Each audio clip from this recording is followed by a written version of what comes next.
தென்காசி மாவட்டத்தில் காவல்துறை அதிகாரிகளின் தவறுகளை சுட்டிக்காட்டியதால் தன் மீது பொய் வழக்கு போடுவதாக காவலர் ஒருவர் பரபரப்பு வீடியோ வெளியிட்டுள்ளார். ஊத்துமலை காவல் நிலையத்தில் பணிபுரியும் சைலஸ் என்ற காவலர் கடந்த மாதம் சிவகிரி காவல் ஆய்வாளர் மற்றும் காவல்துறை அதிகாரிகள் மீது பல்வேறு குற்றச்சாட்டுகளை தெரிவித்திருந்தார். இந்நிலையில் ஒரு பெண்ணுக்கு பாலியல் தொல்லை கொடுத்ததாக வழக்கு பதிவு செய்து அவரை போலீசார் கைது செய்து விசாரித்து வருகின்றனர். வணக்கம். நான் காவல்துறையில் தற்போது தென்காசி மாவட்டம் ஆலங்குளத்தில் பணிபுரிகிறேன். இப்போ நான் பணிபுரியும் போது அதுக்கு முன்னால் கன்னியாகுமரி மாவட்டம் நாகர்கோவிலில் பணிபுரியும் போது என் மேலே அந்த இன்ஸ்பெக்டர் பற்றியோ அந்த வேட்டை கேஸை பற்றியோ நான் உயரதிகாரி தகவல் கொடுத்தனால என் மேலே பொய்யான வழக்கு போட்டாங்க. அப்போ தற்போதைய இன்ஸ்பெக்டர் சாம்சன் ஜெவதாஸ் அவர்களும் ஆறுமுகன்னு சொல்லி ஒரு எஸ்ஐயும் அனில்குமார்னு சொல்லி அப்போ எஸ்ஐ இப்போ இன்ஸ்பெக்டராக இருக்காங்க. இவங்க எல்லோரும் ஒன்று சேர்ந்து பெரிய அளவில் பண்ணாங்க. பெரிய அளவில் ஒன்று சேர்ந்துக்கிட்டு என் மேலே ஒரு வழக்கு போட்டாங்க. அப்போ நான் டியூட்டியாக ஆண்டு மருத்துவ அறிக்கையை வாங்கிறதுக்காக செல்லும்போது அப்போ நான் டியூட்டியாக தான் போகிறேன். அப்போ இவங்க அதாவது அந்த ஆறுமுகம் எஸ்ஐ அவர்களுக்கும் இப்போது இருக்க சாம்சன் ஜெவதாஸ் இன்ஸ்பெக்டர் அப்போது எஸ்ஐயாக இருக்கும்போது அவருக்கு எஸ்பி ஆஃபீஸ் உள்ளே தான் உள்ள ஒரு வேலை கொடுத்தாங்க. அங்கே இருக்கக்கூடியவங்க வெளியில் ஒரு அக்யூஸை பிடிக்கிறமா என்ன டார்கெட் பண்ணி என்கிட்ட பிரச்சனை பண்ணி ரெண்டாவது என்ன அதாவது இந்த ஆய்வாளருக்காக செய்யப்பட்ட விஷயம் இந்த பெண்கிட்ட தப்பாக நடந்ததுக்காக அவரை குற்றம் சொல்வதற்காகவும் இந்த வேட்டை பற்றி சொன்னதுக்காகவும் எடுக்கப்பட்டே தான். அதில் என்ன செய்கிறாங்க அப்படின்னா ஒருத்தர் ஒரு சென்டரில் ஒரு சின்ன குற்றம் செஞ்சவரை கூட்டு அவர் என்கிட்ட பிரச்சனை பண்ணிக்கிட்டு நான் அவங்கள வேலையை தடுத்தேன், அப்படி வேலை செய்ய விடாமல் தடுத்தேன்னு சொல்லி என் மேலே பொய்யான வழக்கு போட்டாங்க. அப்புறம் அந்த வழக்கில் ரெண்டாவது அவருடைய குற்றவாளி சின்ன குற்றவாளி அப்படிங்கிறனால அவர் சாட்சி செல்லாது அப்படிங்கிறதுக்காக ரெண்டாவது ஒரு இதை அவர் மூலமாக பண்ணி ஒரு பொய்யான வழக்கு போட்டாங்க. அதில் உள்ள எப்படின்னாக்கி அவர் வரக்கூடிய நேரத்தில் ஆள் வச்சு நான் அடித்ததாட்டம். ஆனால் நான் அப்படி சொல்லி இவங்களே வழக்கு போடுறாங்க. அனில்குமார் எஸ்ஐ தற்போது இன்ஸ்பெக்டராக இருக்கார்.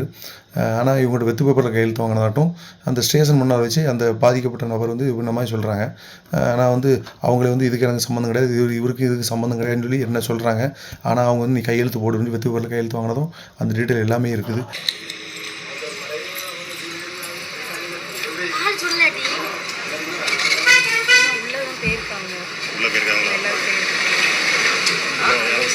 அனில் சார் கூப்பிட்டுட்டாங்க இவர் அப்படின்னு சொன்னாங்க. எல்லாரும் சேர்ந்து உள்ள போனாங்க. நீங்க இப்போ கம்ப்ளைண்ட் ஒன்றும் கொடுக்கல?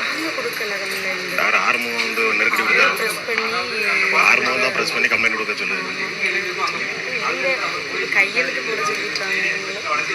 போட்டாங்களா என்னன்னு தெரியல. ஒன்று பார்த்து விடுங்க. நான் ஆர்மி சார் சொன்னேன் வேண்டாம் சார் இந்த ஒரு பிரச்சனை வேண்டாம். ஏன்னா சைடு பண்ணல அப்படிதானே. திடீர்னு ஏதாவது ஒன்று ஆயிட்டுன்னா எங்களுக்கு ஒன்றும் சொல்ல முடியாதுன்னு சொன்னாங்க. அப்போ அவரு சொன்னாங்க பார்ப்போம் யார் என்ன செஞ்சான்னு கூட தெரியல. திடீர்னு இப்போ தான் இதுக்கு வந்ததுக்கே இப்படி பண்ணியிருக்காங்க.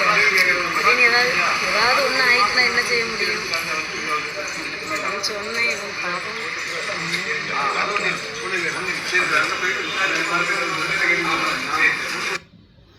அதனால் இது ரெண்டாவது அவர் இது எனக்கு உங்களுக்கு இது சம்மந்தம் கிடையாது அப்படின்னு சொல்லி என்கிட்ட வெத்து பேப்பரில் கையெழுத்து வாங்கிட்டாங்க அப்படிங்கிற வீடியோ அதை கொண்டு எல்லாமே என்கிட்ட இருக்குது.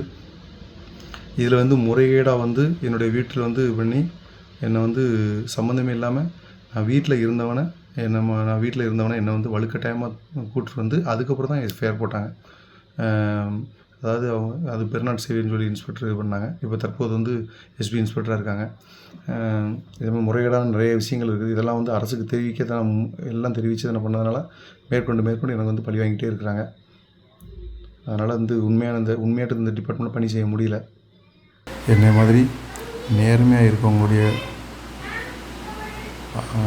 காவல்துறையில் உள்ள நிறைய காவலர்கள் பாதிக்கப்படுறதும் அதிகாரிகள் பற்றி குற்றத்தை வெளியே சொல்வதனால அதிகாரியால் பாதிக்கப்படுறதும் அப்படி இல்லைனாக்கி ஏதாவது ஒரு பொய் கேஸை போட்டு அவங்கள மிரட்டுறது அவங்கள ஏதாவது பிளாக் பண்ணணும்னு நினைக்கிறது எல்லாமே எனக்கான உரிமை மறுக்கப்பட்டதில்லை. தமிழ்நாட்டு மக்களின் தமிழ்நாட்டு சட்டத்திட்டங்கள் மற்றும் அரசியலமைப்பு அனைத்துக்குமான சட்டத்திட்டங்களுக்கான உரிமையையும் உண்மையும் சட்டத்தையும் நீதியும் மறுக்கிற மாதிரி தான். இது சட்டமும் அனைவரும் வேடிக்கை பார்த்துட்டு இருக்கனாக்கி இது எந்த பாதாளத்தில் விடுன்னு நான் சொல்கிறதுக்கு இல்லை. எனக்கு இப்போதைக்கு எனக்கு பாதுகாப்பு இல்லை. பொய் கேஸ் எல்லாம் போடுறதுக்கு அதிகாரிகள் இருக்காங்க. ஆனால் நியாயமானவங்களை தட்டி கேட்கறதுக்கும் நியாயமானவங்கள்ட்ட உறுதுணை இருக்கிறதுக்கும் அரசும் சரி நீதிமன்றம் சரி உண்மையாட்டே உறுதியாட்டு இல்லை, பாதுகாப்பு கொடுக்கமா இல்லை. எனக்கு வந்து எந்த விதத்துலையும் பாதுகாப்பு இல்லை இந்த காவல்துறையில். அப்படின்னா மக்களுக்கு எப்படி பாதுகாப்பு இருக்குன்னு எனக்கு தெரியல. செய்திகளை உடனுக்குடன் தெரிந்து கொள்ள உடனே சப்ஸ்கிரைப் பண்ணுங்க.